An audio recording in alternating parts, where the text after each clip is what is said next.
بسم اللہ الرحمن الرحیم۔ السلام علیکم۔ حدیث نبوی۔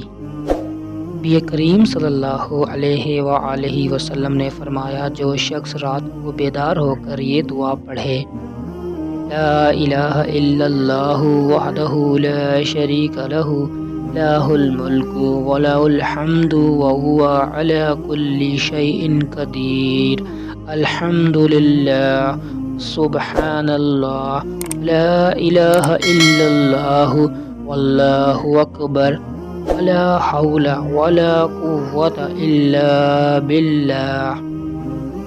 ترجمہ: اللہ کے سوا کوئی معبود نہیں، وہ اکیلا ہے، اس کا کوئی شریک نہیں، ملک اسی کے لیے ہے اور تمام تعریفیں بھی اسی کے لیے ہیں، اور وہ ہر چیز پر قادر ہے۔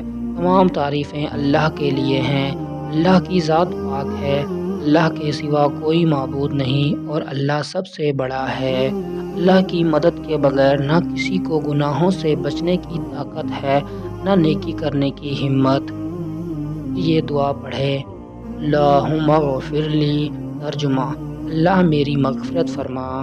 یا یہ کہا، کوئی دعا کرے تو اس کی دعا قبول ہوتی ہے، پھر اگر اس نے وضو کیا اور نماز پڑھی تو نماز بھی قبول ہوتی ہے۔